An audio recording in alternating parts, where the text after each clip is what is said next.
In my day, the heyday, the lobster population in the sea was good. The bill establishing the Lobster Hatch required that we hatch, rear, and liberate lobsters within the waters of the Commonwealth in the same percentage and in the same areas from which we get the mothers. In other words, if we get the egg lobsters, 50% of our egg lobsters from New Bedford, 50% of our production goes to New Bedford, 10% from Gloucester, 10% of our fry goes to Gloucester. Did you ever favor the Vineyard? No, well, there were some areas at the end of the season, instead of going off island, because I had these fry, I would liberate some up at Stonewall Beach in that pond, Quitsa Pond in that area there. I even tried some in Sensikantaka too one year. So would they grow in Quitsa and then if as they get older go out to the sea? I don't think so. I think they probably stayed there. Yeah, there's enough food and all. Lobsters don't migrate that much. We think they do, they don't. If there's good habitat, they'll stay. That was in the very beginning, and then we were able to get our egg lobsters from the offshore areas, which was in international waters, and then we could do what we wanted to with the fry. We'd put them in areas where we thought they would do best.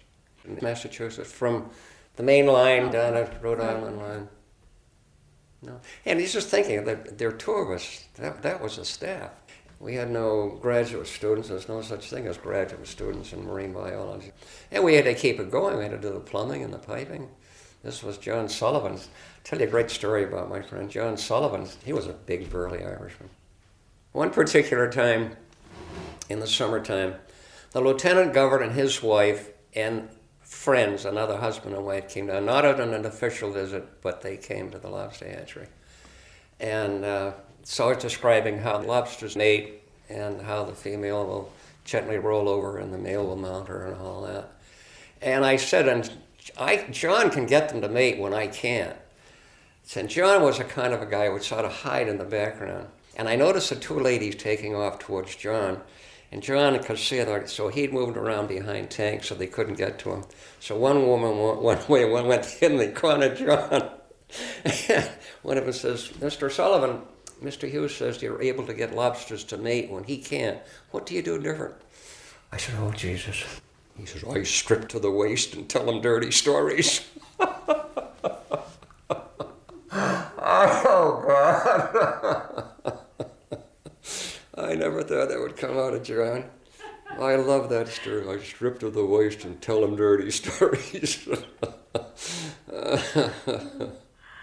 What did the ladies say? They must I don't know. We all laughed. But he could. He was able to. I don't know how he did it. But sometimes, genetic work, we wanted to get them mated because we know if they didn't mate, it would take another 9 months or another year before it should molt. And we wanted to get them to mate.